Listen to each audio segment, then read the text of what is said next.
Psychoanalyst in private practice in Delhi. Formerly, she taught philosophy at the Graduate Faculty, University of Delhi, and most recently taught psychoanalytical clinical process as an adjunct professor at the Psychology Department, Graduate Department, Ambedkar University, Delhi. She has practiced, supervised, and taught in the US and India, done clinical work with political refugees and torture victims, and conducted and coordinated several training workshops in many academic institutions and clinical settings, including the Health Department, Tibetan Government in Exile, Dharamshala.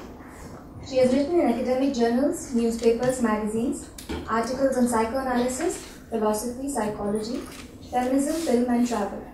She has also written a regular column, Mind, for Marie Claire magazine, India edition, and also done the same for National Daily Mail Today, India. Professor Madhu will be talking today on Indian culture and the culture of psychoanalysis, and appraisal from a clinical perspective.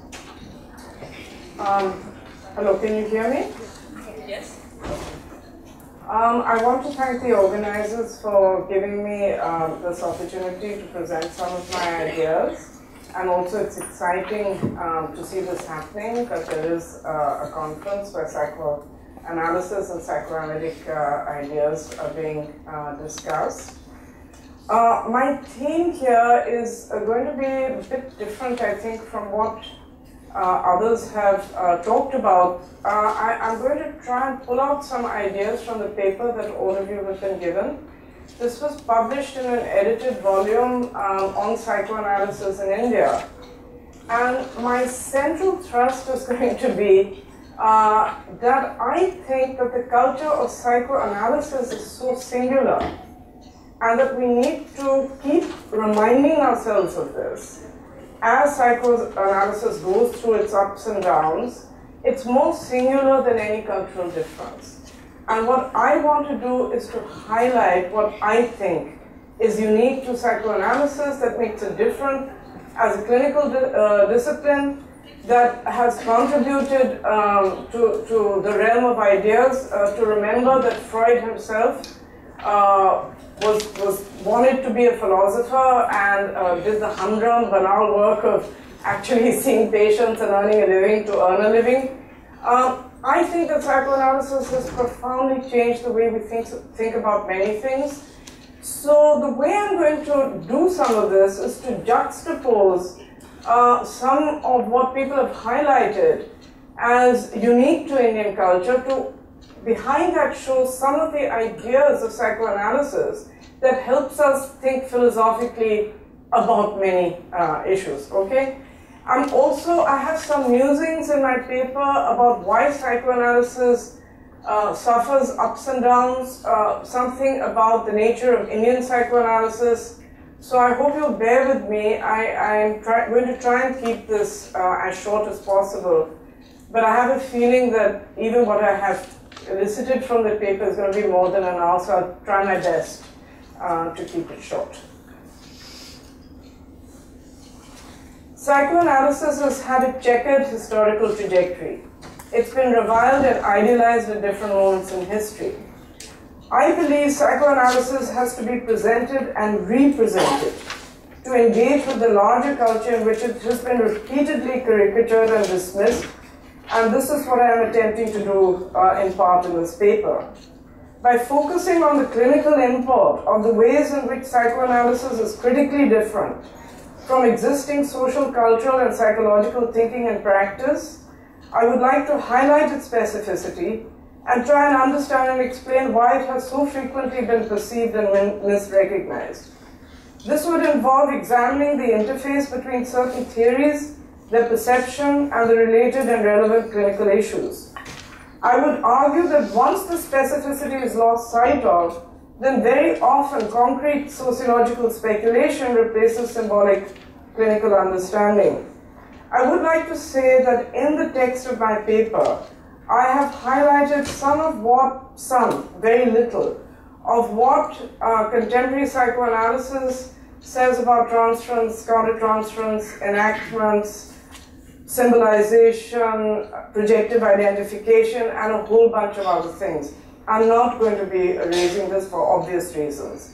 Right now you can refer to this. in the paper that all of you have at a later time.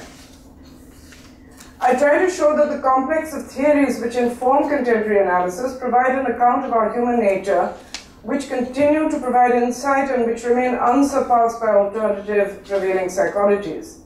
I believe that the insights provided by psychoanalysis gives us an invaluable perspective about the human condition, however the latter varies across cultures. Sudhir Kakkal, Alan Rowland, Ashish Nandi have tried to identify what is distinctive about the way Indian culture structures experience and representations of self and other. That cultures are different is a commonplace pronouncement. However, it's important to keep in mind what is at stake in asserting the importance of difference. The aim of those mentioned above was to show the adaptive components and value of Indian personality development and to dispel biases when these have been judged and pathologized by those coming from other cultures. However, because of this orientation, Kakkar's portrayal of Indians, of Indian culture and of clinical material tends to be what can only be described as somewhat rosy. In similar vein, Rowland's appreciation and understanding of Indian selfhood is based on what seems like an idealization of Asian culture emerging from a critique of contemporary American culture. Alan Rowland has written about this, that his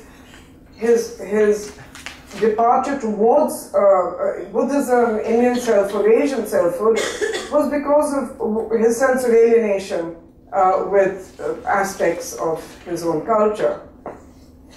As a consequence, both theorists have frequently glossed over aspects of our culture which are extremely disturbing and problematic. They both do talk about the evils of casteism and patriarchy, but their overarching vision is one of affection for Indian culture and an attempt to highlight what it contributes to the immense diversity of social alternatives. This has merit, for it has been a valuable exercise in highlighting important psychological features of mental functioning in India and confronting ethnocentric bias. However, this account leaves out much of what is essential to psychoanalysis to its explanatory and therapeutic possibilities. Kakkar and Rowland's account of human nature and how this is manifest in Indian culture and selfhood pretty much avoids the misery, terror, and anguish which are inextricable aspects of all existence, including Indian. By maintaining its, whoops, I have missed, page 2 seems to have disappeared.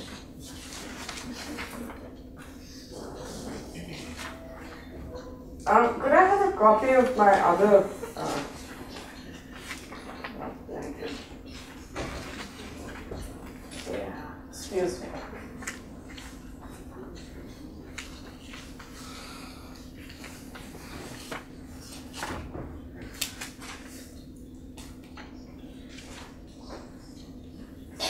Actually, I don't think take me time to find it.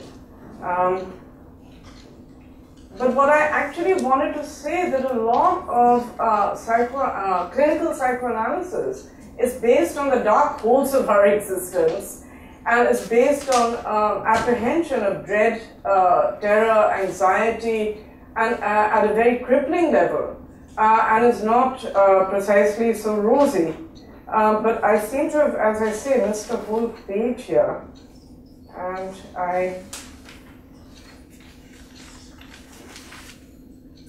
and it's actually an important page, so I just don't know what to do about this.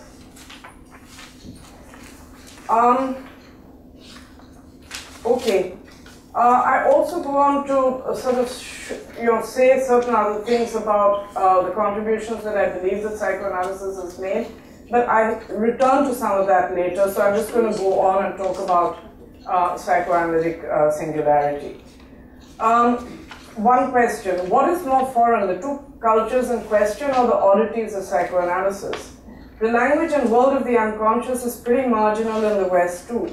It's forgotten how weird psychoanalysis is for most Westerners and how outside the mainstream it is within that culture too, except for the golden period the discipline enjoyed in the 50s and 60s in North America. What is it that makes psychoanalysis so idiosyncratic? What are some of its characteristics which distinguish it from other treatment modalities and therapeutic or medical interventions? I would propose that the following features of analysis are applicable across cultures and can and have been adapted in a variety of cultural settings. One, the maturational framework of individual psychological development. Two, the centrality it awards to the unconscious. Three, a clinical setting in which depth, self-awareness, and both subjectivities in the analytic dyad is the fulcrum of therapeutic work. If local family cultures, modes of caretaking and upbringing, and values specific to the culture are taken into account, many alternative models of the self congruent with all the above are possible. Once these are accounted for, then the understanding and clinical promise offered by psychoanalysis can be utilized creatively in any cultural setting. This may involve a radical revisioning of certain categories taken as universal in one culture. You will also see that underlying this is a couple of other arguments in my paper. A lot of people have, including the theorists I've mentioned, have speculated that is it something about psychoanalysis that is being so Western that makes it such that it has not grown in India. I don't think so. I think there are many other reasons why this is so, not the fact that there is something unique to psychoanalysis that is Western. And that's also part of an underlying argument that I have. Another reason to constantly represent psychoanalysis, what it actually does, and also the fact that there's been 150 years of clinical work and research findings, as well as the growth of many different traditions and very sophisticated and complex theories of mental functioning, which have grown in different local cultures, in South America, in England, in France, in North America, in Japan, in India, okay? And all of these need to be incorporated and taken into account.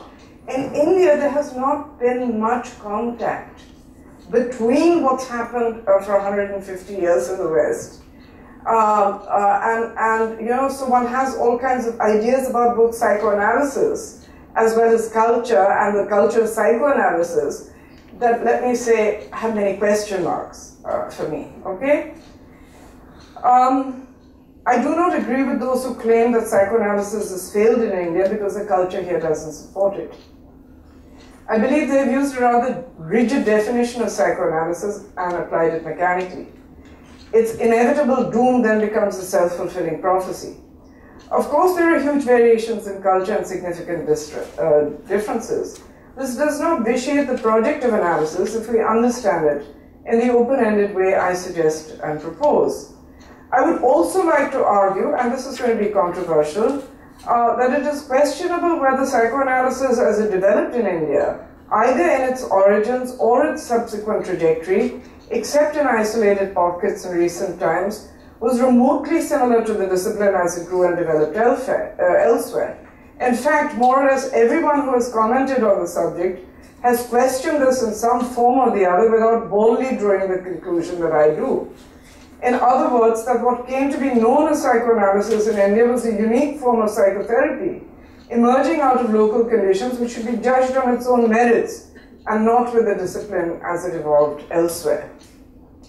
So if one assumes that psychoanalysis as such did not really evolve in any meaningful way in India, beyond its promising beginning, it would be inaccurate to say it has failed. Rather, the kind of psychotherapy and the corpus of ideas that supported it, that became associated with the Indian Psychoanalytical Association in Calcutta, never really evolved in a creative or collaborative way with other areas of mental health or other intellectual disciplines, either within India or outside. Psychoanalysis as a new body of thought was both a product of its time and therefore subject to the values, biases, and ideologies of its age.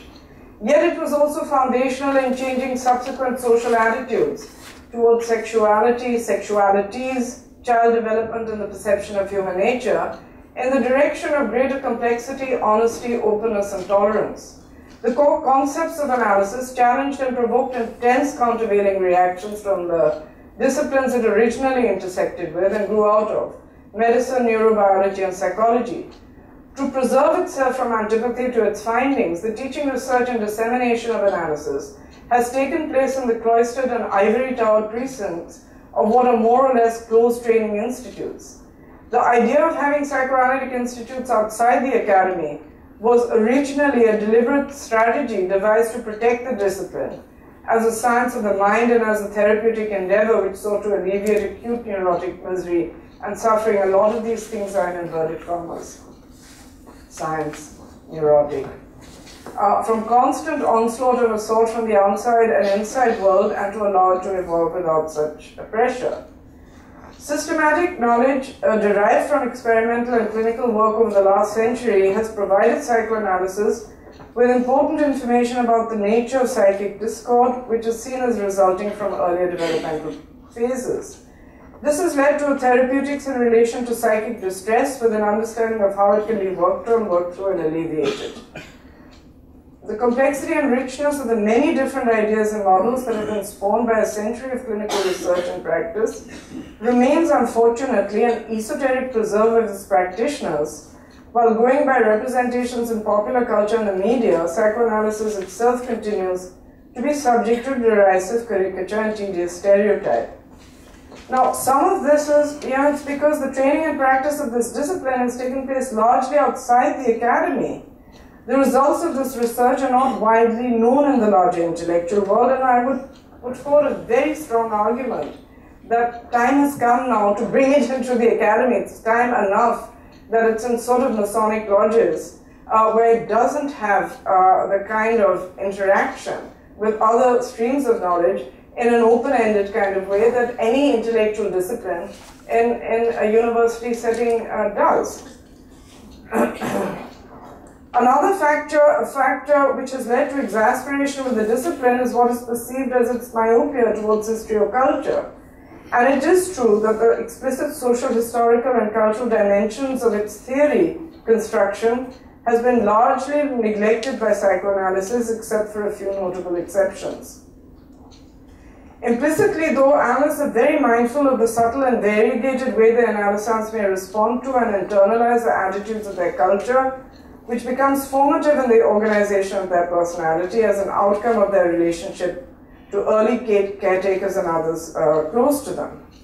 We listen to our patients' stories as signifiers of multiple meanings, framed by narratives of security, desire, and attachment, whether attained, thwarted, or aspired for. Training in psychoanalysis takes a very long time because the understanding of the self and others and openness to the interactional dynamics the analytic situation requires is difficult to achieve.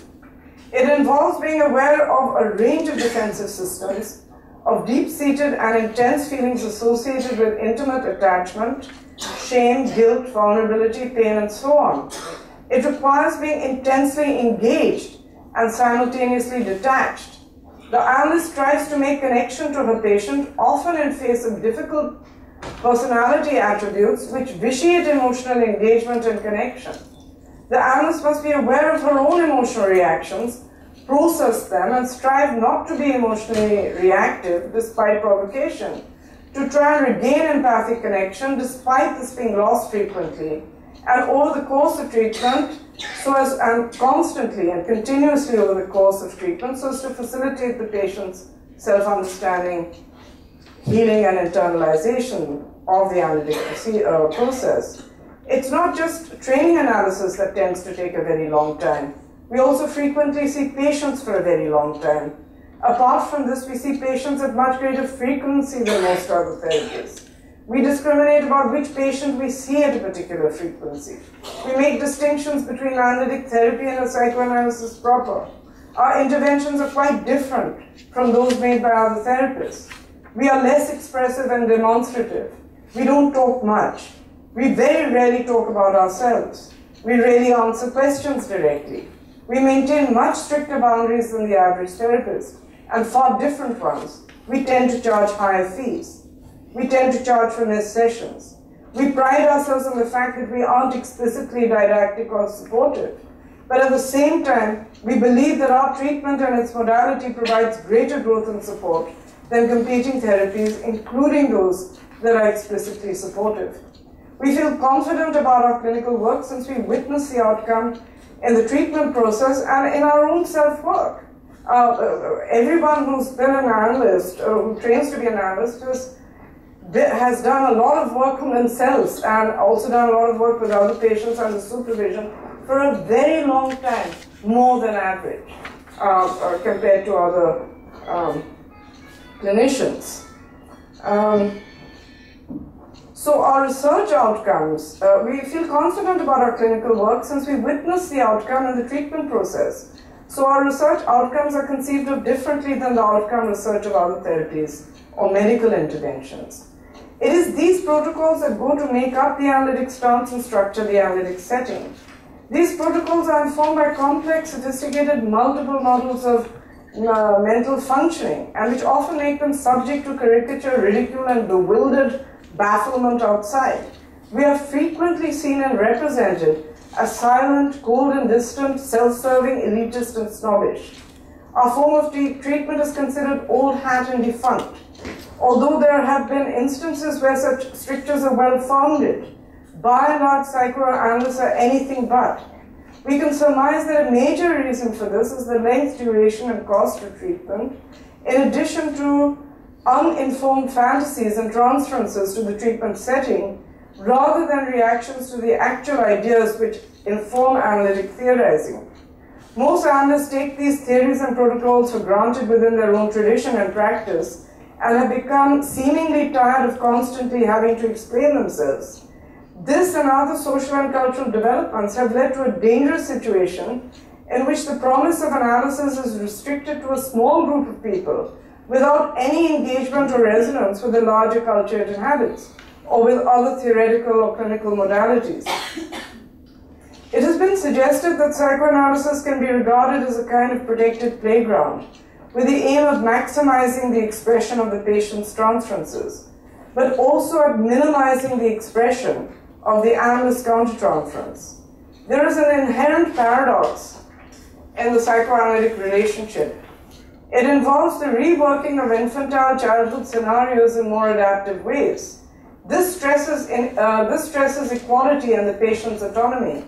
And yet the treatment process involves the fostering of regression and awareness of the transference which evokes the infantile childhood nature of such conflicts and the powerful feelings of helplessness and dependency associated with that time. A major issue, and again these are reasons why psychoanalytic training takes long.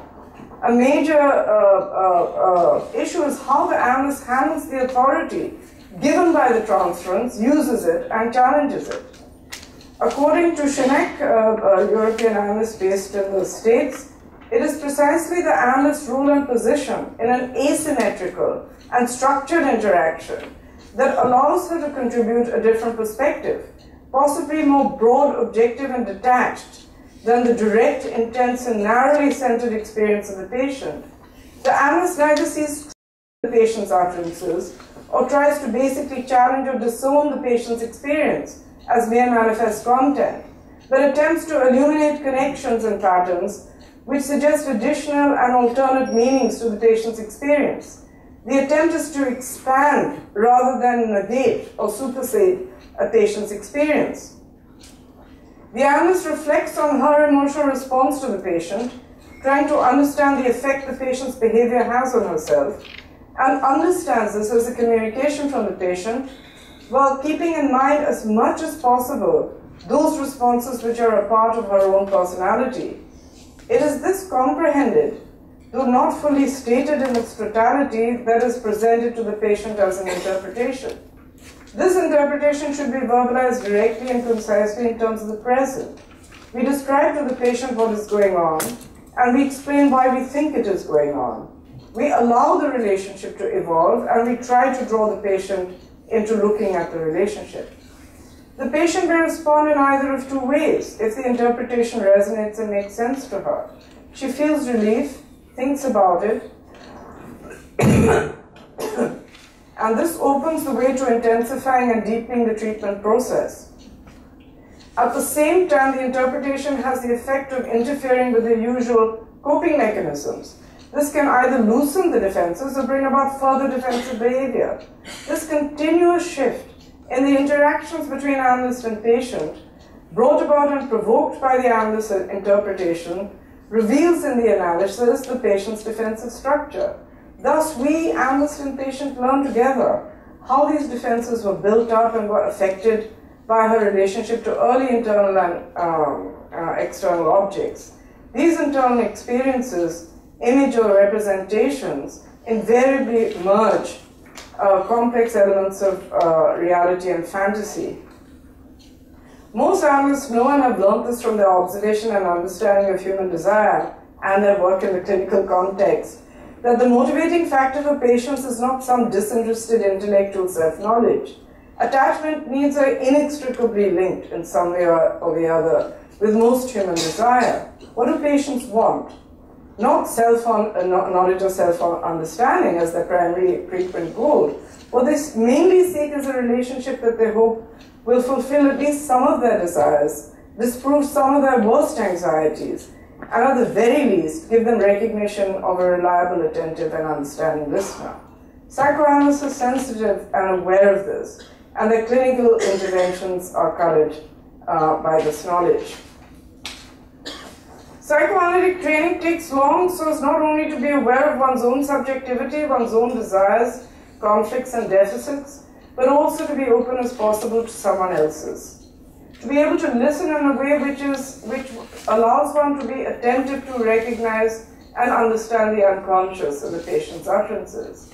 It is necessary as part of this process that the analyst be acutely aware of her own needs, desires, and emotional reactions, and is able to find vehicles for this in her own personal life, not in the treatment situation. Because unless this happens, these are again reasons why analytic training takes long, because otherwise boundary violations and enactments of all kinds take place. Analysts need to be fully aware of the seductions and power of their role in the treatment alliance, remain open to their patient's subjectivity in a way which is fully open and caring, without acting on these feelings except to further the patient's growth. To maintain the analytic setting and its boundaries in the face of the patient's wishes, provocations, and seductions is an important aspect of the analytic process.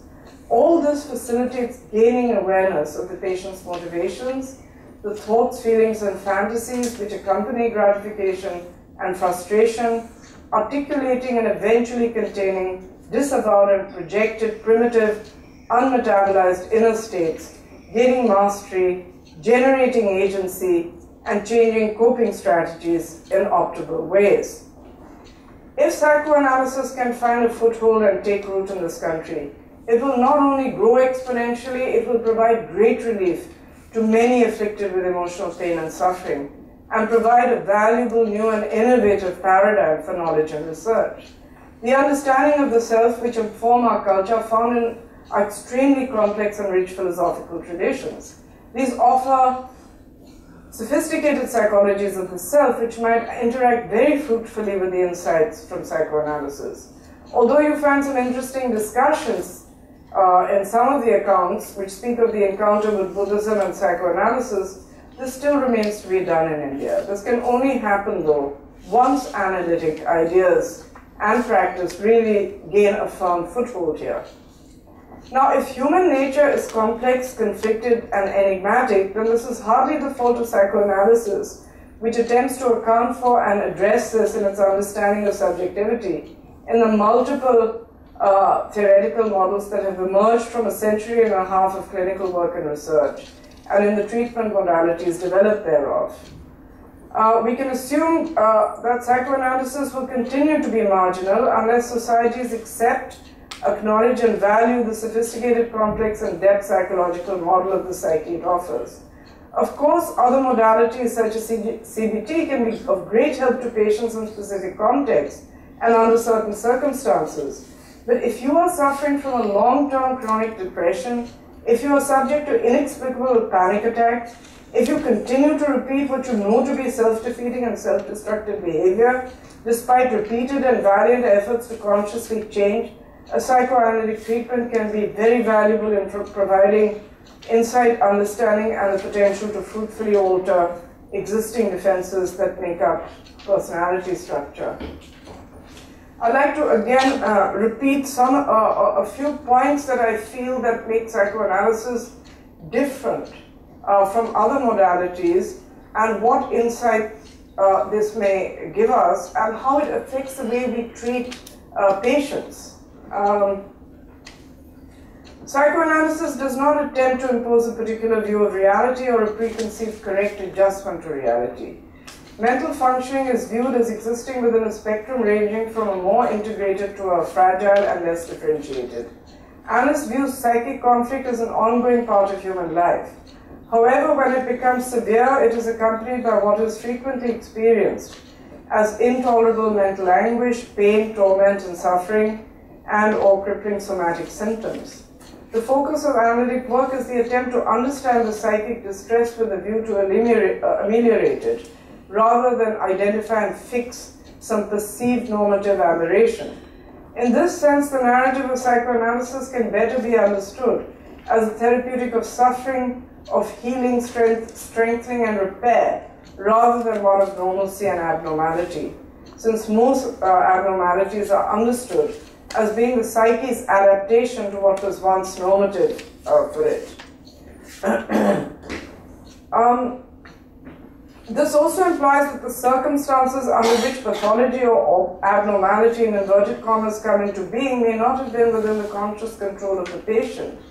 Concomitantly, it also implies that at the present time, it is within the purview of the patient to seek to use the insight and new internalizations that a sound analytic treatment offers to achieve permanent emotional, maturational, and psychic growth.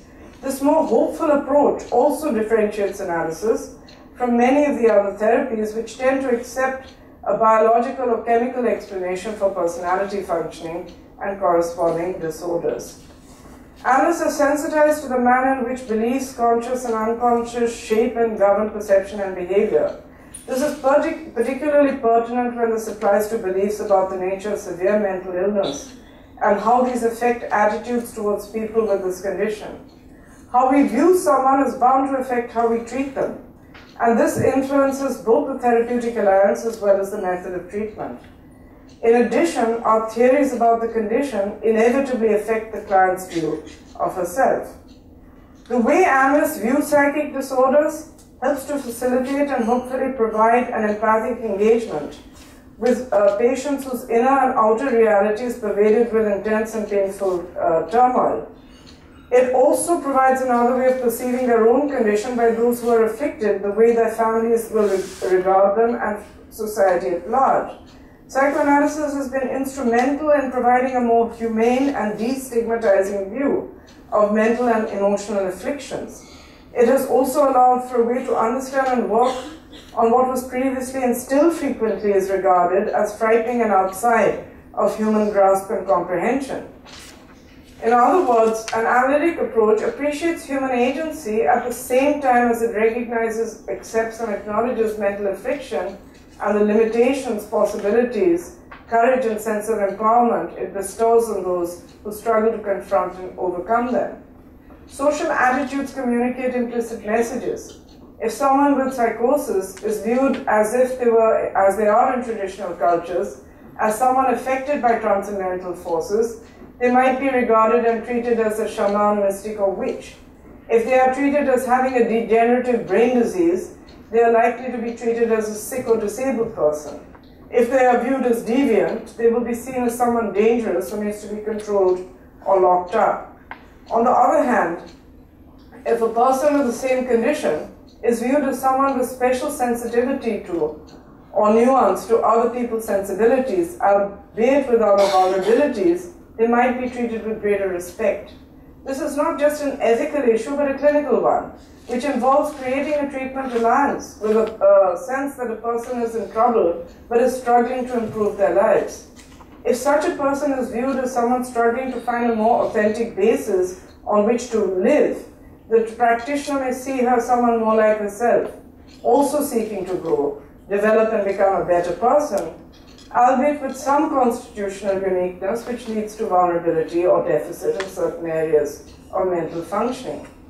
People who are attempting to cope with severe mental disequilibrium are often led to believe they are ill with an incurable chemical imbalance, which may or may not be true. Even if this helps them to destigmatize their condition by not being held responsible for it, it still inadvertently takes away a sense of their personal power and nullifies or diminishes their attempts to work on themselves and to continue to grow. It is hard not to feel crushed and hopeless or to develop a sense of self-worth if you are informed that you are afflicted by a condition which is completely outside of your control.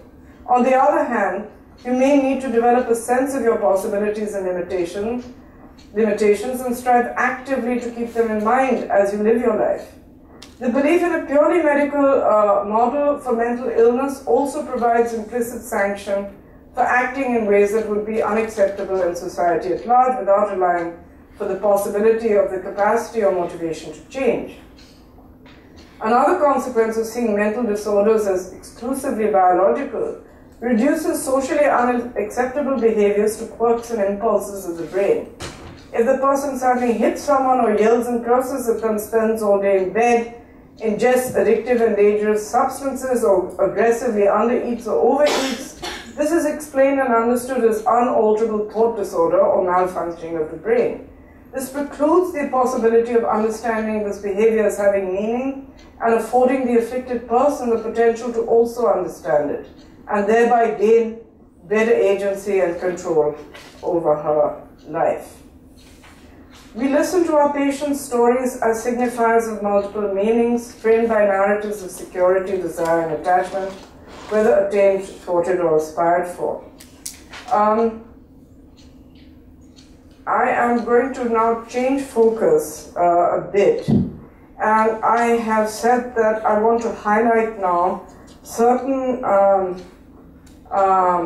sort of things that certain social ideas or certain concepts that I believe that psychoanalysis has helped us understand in terms of social theory and in terms of other phenomena, social and clinical phenomena. So I'd like to go directly to that, though it may seem abrupt because we have only, I think, 20 minutes left. Okay? So first I'm going to talk about hierarchy. Tucker and others such as Roland have highlighted the differences in hierarchical arrangements in social worlds of Asia and the West, and how this impacts and how this has impacted on interpersonal relationships, including the psychoanalytic encounter. However, I want to point out that there is a very natural hierarchy in all human social arrangements. This is the dependent relationship between children and their parents. What psychoanalysis has highlighted is the significance of the asymmetrical nature of the most significant relationship which affects the formation of psychic structure, i.e. the mother-infant dyad, and the impact of this on all subsequent growth and relationship. This very first relationship is also the most fundamentally unequal human relationship. Human development and maturation, though variously considered cross-culturally and across history, generally is of a duration encompassing almost a third or a quarter of human lifespan. Despite social change, the mother still bears primary responsibility for caretaking. The imprints of this early relationship leave indelible traces in the formation of the individual's mind and personality, their conscious and unconscious thinking, their defenses, and their fantasy life. This natural hierarchy is pervasive across all cultures universally and is a powerful factor in personality development. And the intense emotional feelings around this issue find expression in the way analysts think about feelings of power and powerlessness, helplessness, and dependency as they relate to Oedipal and pre-Oedipal issues. Okay, but again, this is at the root of a lot of other feelings of equality and inequality, and color them. And it's something that should be taken into account when one considers those. I would also like to point out that psychoanalysis helps to provide us with a critical understanding of the psychological underpinnings of why patriarchal structures and misogyny are so frequent, are so widespread historically and across cultures. Again, it's because of this early relationship.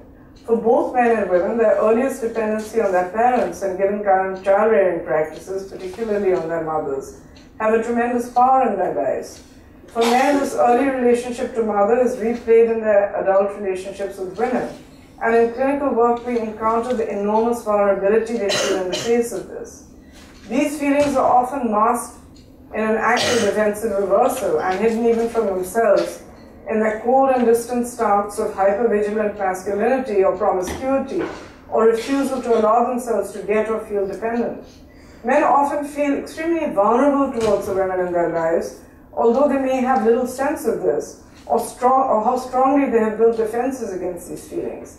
They are worried they will be manipulated and exploited by the women in their lives if they allow them to get too close, the origin of men's proverbial fear of intimacy. So it's not just that men don't feel a great deal of tenderness towards others, men and women. It's that they don't feel safe acknowledging or allowing themselves to feel this way because they fear becoming feminized or effeminate. These are socially codified, these are socially codified in behaviors attached to gendered roles in society and vary across cultures. And men will sometimes act with great violence to deny these feelings towards the people, generally the women in their lives, who make them feel this way, or else they will try to punish them for this. Many individuals, cultures, and subcultures experience femininity as being dangerous, poisonous, and polluting. We can speculate this has something to do with the developmental vicissitudes mentioned above. For it would seem that the first order of business in being a man is don't be a woman. This defensive reaction leads to behaviors that become the overriding impetus for masculinity in many men of many cultures. To be a male, one must guard against being like a female in one's physical features, movements, emotions, erotism, and so on. This task can become a frantic preoccupation, for example, machismo, in sexually polarized cultures. To the extent that characteristics of masculinity develop and are valued by the boy, he must defend that core, which is himself, by resisting the primal pull of regressive early impulses to stay merged with mother. The behavior of the society is defined as, I don't want to go on with this. I think that we're all familiar with some of this phenomenon.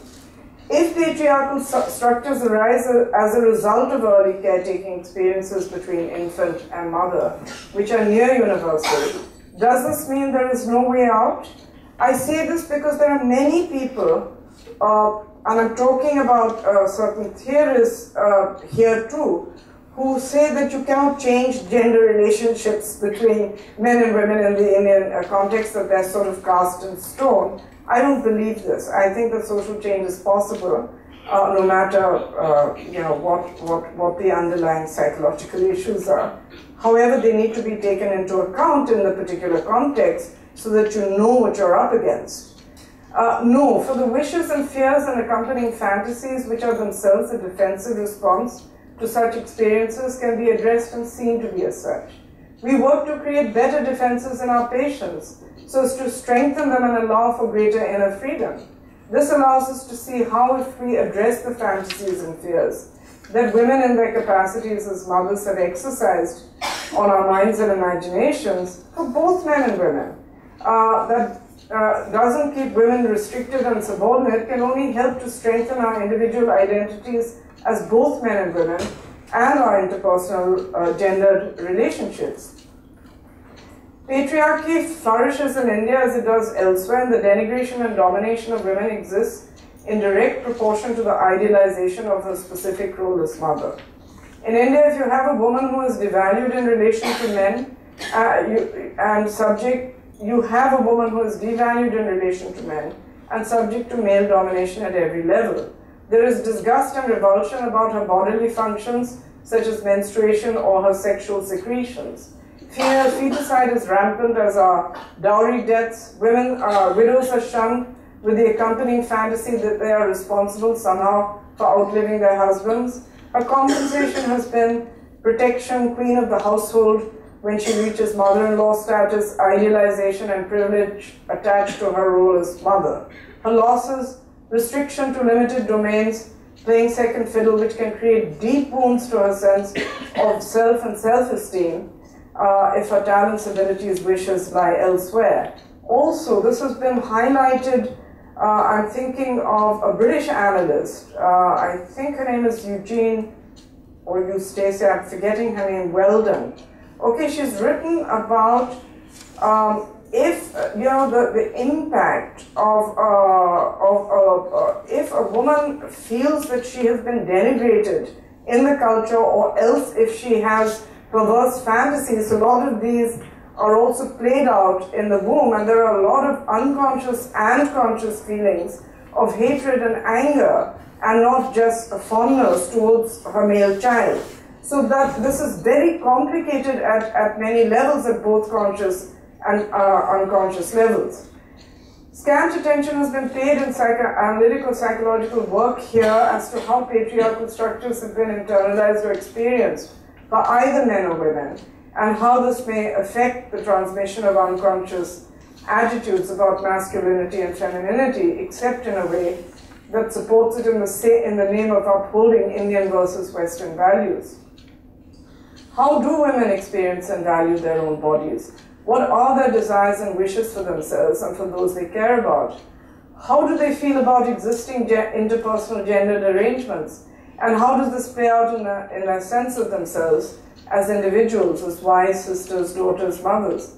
How does this play out in their conscious and unconscious attitudes to their male and female children, towards their male and female siblings, towards their mothers and their fathers, towards their spouses and other family members? And men feel about women being in this position, and how does this affect their relationship to their own masculinity and feminine identifications? The mapping of the inner life of Indian men and women, how they experience their own femininity and masculinity, is a project that urgently requires attention. This needs to be worked on and elaborated in ongoing clinical work, and theorized with the perspective I've shared above, which is in the text of your paper. I go on to discuss how masculinity in male and female, as well as sexual orientation, is something that really first cropped up within psychoanalysis. Freud was a person of his time, so he was obviously afflicted by some of the biases of his times. But I just want to highlight that it is psychoanalysis which really talks about not the biological, but the psychological origins of the notions of masculinity and femininity. Masculinity and femininity are aspects of every individual's sense of self. This is because all human beings have bisexual disposition, and maleness and female are always invaded and infected by attributes of the other sex. This is not to be understood as a biological fact, but as a psychological one. It was Freud who provided this insight, which was a major intellectual advance over the previous long-held assumption that despite the historical and cross-cultural variability, such characteristics were innate and biological in origin. And subsequently, there is convincing research evidence that core gender identity, that is, the individual's sense of being either male or female, is determined not by biological characteristics but by the gender assigned to it, consciously and unconsciously, by its caretakers during the first 2 to 4 years of life. This depends very largely on the psychological meaning that being male and female holds for the caretakers, and what it means for them to have a male or female child at this particular juncture in their lives. Similarly, gender role identity, that is the individual's identification with certain behaviors as typical for males and females in a given society, is also heavily influenced by psychosocial factors. Furthermore, analytic exploration has also revealed that sexual orientation or the selection of the sexual object of desire is also strongly influenced by early psychosocial experience, although there is less clear-cut evidence than in the case of the first two. The International Psychoanalytic Association, as well as the American Psychoanalytic Association, to the best of my knowledge, made an apology to all gay people and to all homosexuals because of the fact of its bias and prejudice against this, against its understanding of this. And actually, the roots for the the fact, the non-pathological nature of different alternative sexualities was present from the time of Freud on. This is more elaborated, and there are a lot of references in my paper should anyone wish to go there. I then go on to talk about the Oedipus complex. I talk about a primal scene and about other things, but I don't think I am going to talk about these things here. I'm going to cut to the chase and come to some of my conclusion. My basic argument is that Indian psychoanalysis did not grow because of the complex of reasons that led to its isolation. It became isolated from local as well as international intellectual thinking within and outside of psychoanalysis. I suspect if it had developed research traditions based on its own concepts, engaged more with analytic ideas elsewhere, maintained connections with the ways these evolved elsewhere whilst trying to evolve links with medicine, psychiatry, psychology, social work, and the Indian Academy, analysis might have flourished in India. And as I see it, the following is involved in the acceptance, in the further future acceptance, study, and dissemination of psychoanalysis in India. One is the lack of interface between psychoanalysis and the clinical disciplines of psychology, social work, and psychiatry, or other counseling practitioners such as those in the spiritual or religious field. Except for Buddhism, where the Dalai Lama, because he comes from one of the rationalist traditions within Buddhism, has actively engaged with psychologies of the self in Western academic settings, and has asked people to do research about meditation, and that there has actually been some degree of research between mindfulness, say as reflected in various psychological traditions, and mindfulness as reflected in the spiritual tradition of Buddhism.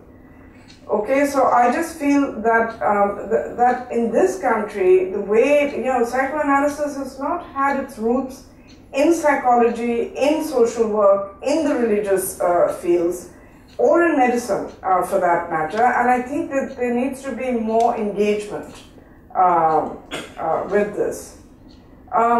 It also has to do with the cloistered way in which analysis has itself cut itself off from public spaces, which allows for little knowledge of its clinical and research findings. It also was that I was surprised to find that the clinical, in psychology even in this country, because I came to clinical work through an academic discipline. Now I find here, even in say settings such as Ambedkar or Delhi University, which are better than other places as far as work in a clinical realm, the clinical internships are for a month or 2 or maximum 3 months in the whole course of clinical work. In the West, if you do a PhD in psychology, it's 3 years. You can't get your PhD unless you've done 3 years of clinical work. So I would say that you need to highlight more of the clinical and have more integration of the clinical and theoretical here. I also believe that analysts need to get over the defensive stance concerning the lack of objectivity in their discipline and their attempts to seek validation based on this. The kind of knowledge systems associated with analysis involves a paradigm shift which needs to be translated and articulated to others. Its truth claims are objective, but the means of arriving at this are unique to it as a science and practice. It is not good enough to say that there is a resistance to the unconscious and leave it at that. There are times, societies, and cultures where psychoanalysis enjoys or enjoyed great popularity, and the lay public was informed, interested, and understood its central tenets. It's good that other disciplines such as neuroscience have made discoveries which converge with psychoanalytic findings. Analysts need to find ways to continuously represent their ideas and re-engage with a wider intellectual milieu.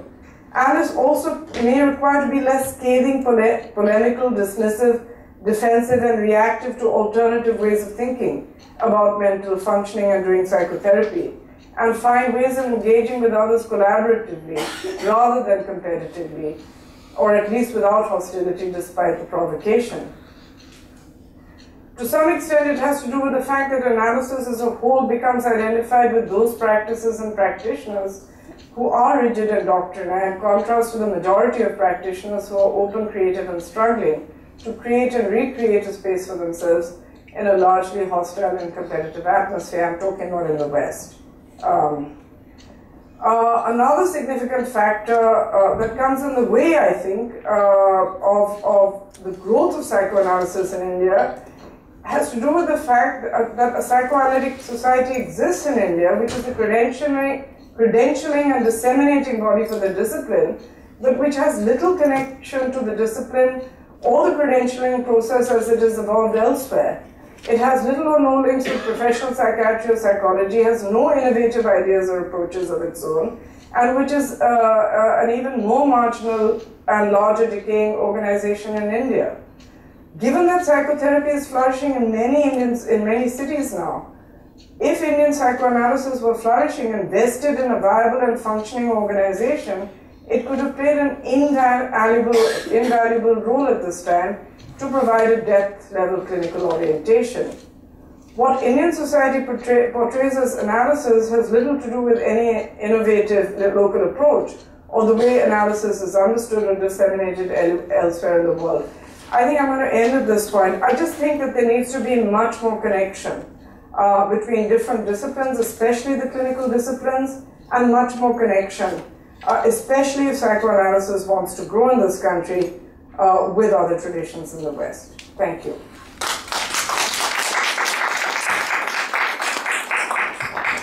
I can't take questions because I'm out of time, I believe, and there's someone else who's to speak. But please feel free to be in touch with me on email or in other ways if you read my paper or if you have questions.